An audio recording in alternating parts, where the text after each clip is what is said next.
You feel it every day, the moment before a decision, that flicker of hesitation, that inner voice weighing options. You tell yourself you're choosing, that you're in control, that your life is unfolding according to your own will. But what if that's the greatest illusion of all? From the moment you open your eyes in the morning, your brain is already reacting to time, to deadlines, to emotions you didn't consciously choose. The coffee you crave, the outfit you wear, the way you check your phone, all feel natural, but none of them started with pure intention. They began as responses to past conditioning, to environmental cues, to internal scripts written long ago. This is the trap. We mistake familiarity for freedom. We believe because we can choose between options, we are free. But if all the options were handed to you, are you really choosing? Let's go back. Before you were taught what was right or wrong, before you knew your name, before the world labeled you, your mind was open, vulnerable, programmable. That's when the downloads began, from family, religion, culture, school. Every influence added another layer of bias, belief, and reaction. And the most convincing part? These layers disguise themselves as you. So you grew up, you became yourself, you built a personality, preferences, morals, but under the surface, your mind had already been guided into a narrow corridor, and you began to call that corridor freedom. It's not your fault. You were told that being able to choose between Coke or Pepsi, Apple or Android, Democrat or Republican, meant liberty. But what if the deeper truth is this? If you didn't choose the system that gave you the options, you're still inside the cage. The illusion of free will doesn't come from control. It comes from pre-selection. This idea is ancient. Mystics, philosophers, even modern neuroscientists have all pointed to the same conclusion. Our conscious mind is the last to know. The decision is often made milliseconds before awareness catches up. By the time you say, "I decided," your biology already did. That doesn't mean you're powerless, but it does mean you've been deceived into believing that every action is the product of rational choice, when in fact much of your life is a carefully rehearsed performance. The script was handed to you long ago. The illusion is thinking you wrote it, voice that's never lied to you, your own. If free will exists, it should show up where it matters most, in your hardest decisions. But have you ever wondered why those moments feel more like collisions than choices, like something inside you pulls in one direction while another part watches helplessly? That's not freedom, that's conflict between programs. You want to leave the job, but you stay. You want to speak the truth, but you hold your tongue. You want to change your life, but somehow you don't. And you call it being stuck. But what if it's not you that's stuck? It's your system. The network of inherited thoughts, reactive emotions, and unconscious fears running below awareness. Here's the paradox. Your conscious mind, the one that thinks it's in charge, processes about 40 bits of data per second. Your subconscious, over 11 million. So who's really driving? Most of your desires aren't born in a vacuum. They're installed. You wanted to be successful. Why? Because someone told you failure was shameful. You wanted to be loved. Why? Because someone taught you that being alone meant you weren't enough. And these wants stack on top of each other until they become identity, until the noise of external expectations is so loud you can't hear your own soul whispering underneath. Even rebellion can be a trap. You grow up rejecting the system you were raised in. Religion, politics, family dynamics. You think you're breaking free, but often you just swing to the opposite extreme, still trapped within the same framework. You're not choosing, you're reacting. So where is the escape hatch? Is true free will even possible? That depends on what you mean by you, because as long as you means the collection of habits, opinions, traumas, and inherited beliefs, you're not free. But if you can become the space behind those patterns, the observer, then yes, you can begin to choose from something deeper than programming. The illusion of free will isn't in the action, It's in the identification. We think we are the voice in the head, but maybe we're the awareness listening to it. Now let's talk about the mechanics of the illusion. Modern neuroscience confirms what mystics hinted at centuries ago, that the brain initiates action before the conscious mind becomes aware of the decision.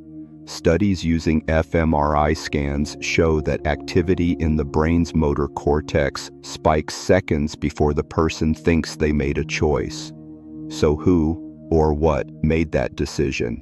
The answer is not simple. Because your subconscious mind isn't evil, it's not out to control you, it's just trying to keep you alive based on everything it learned in the past. But the issue is, it doesn't know the difference between a tiger in the jungle and a rude comment on social media. It reacts the same way. That's why it locks you in fear, people-pleasing, overthinking, or self-sabotage. It's trying to protect a version of you that doesn't exist anymore. And this is where you begin to break the spell, because the illusion only survives when it goes unquestioned. And the second you observe it, instead of just reacting to it, you become more than a program. You become presence. That's where your real will lives, not in the noise of the mind, but in the silence behind it.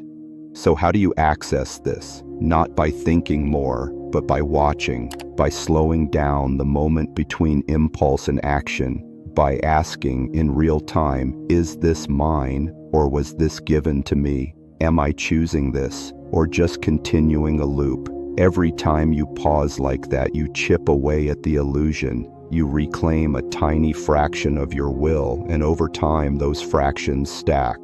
Until one day, you're not just reacting out of habit, you're creating from clarity. If this is resonating, pause. Ask yourself, how many of your daily choices are actually chosen? If you can't answer that with certainty, it's time to take your mind back. This isn't about blame, it's about ownership. Not everything you inherited was true, not everything you believe is yours. And if you want to reclaim your freedom, you must begin with awareness, right now, in this breath, in this choice. Here's what they won't tell you. Most of society is structured around the assumption that you won't question yourself, that you'll continue operating from impulse, identity, and programming, because that's predictable, controllable. From algorithms that serve you what keeps you scrolling, to belief systems that reward obedience and punish doubt. Everything around you is designed to reinforce the idea that your current version of self is final.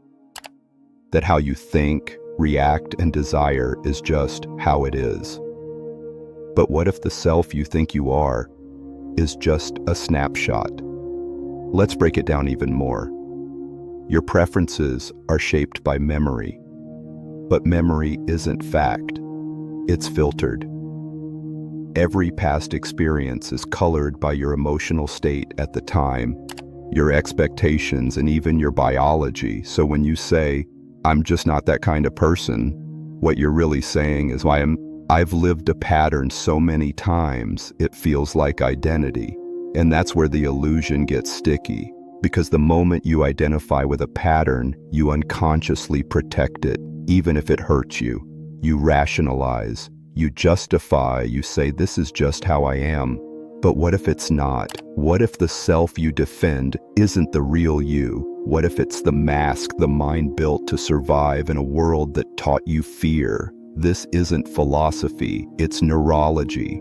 The brain is neuroplastic, meaning it can change. Your emotional baseline, your beliefs, your reactions, all rewritable.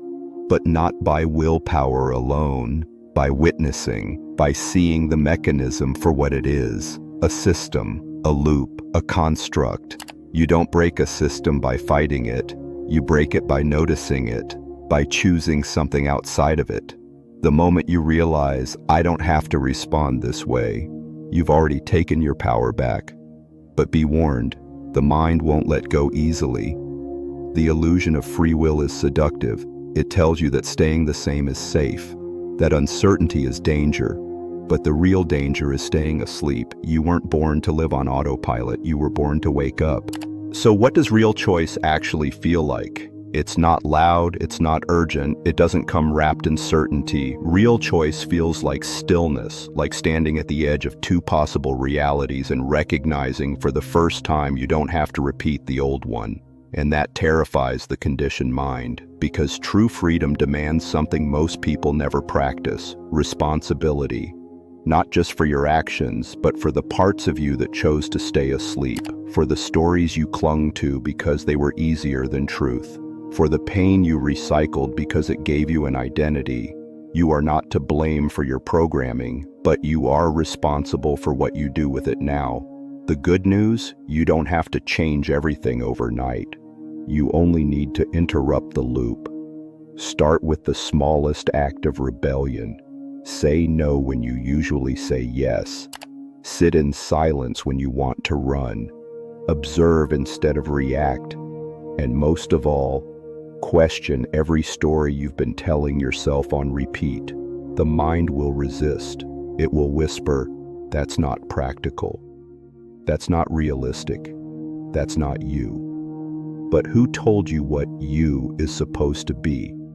The truth is, you are not your thoughts.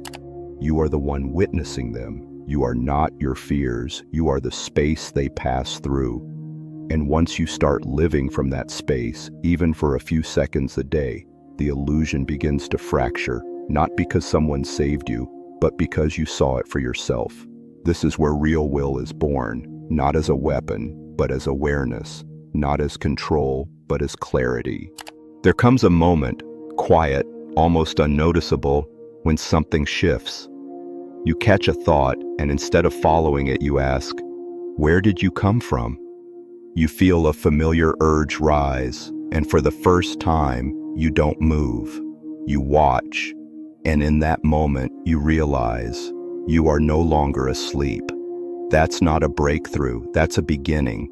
Because when you truly grasp how deeply the illusion runs, how many of your choices were never really yours, you face a sacred discomfort, not guilt, not shame, but clarity.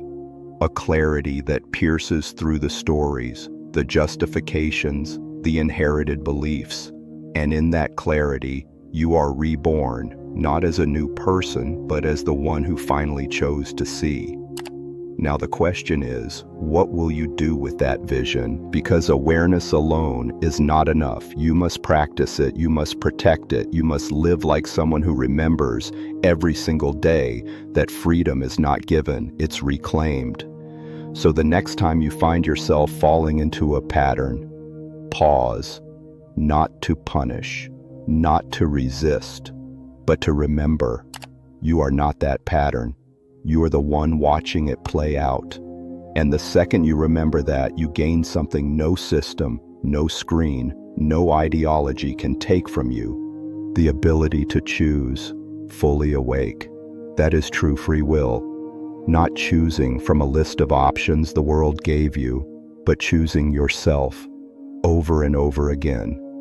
And if you're still watching this, it means something inside you has already awakened. Don't go back to sleep. This channel is for you, not the programmed version of you, but the one who's waking up beneath the noise. Stick around, because we're only just beginning to remember how deep this goes.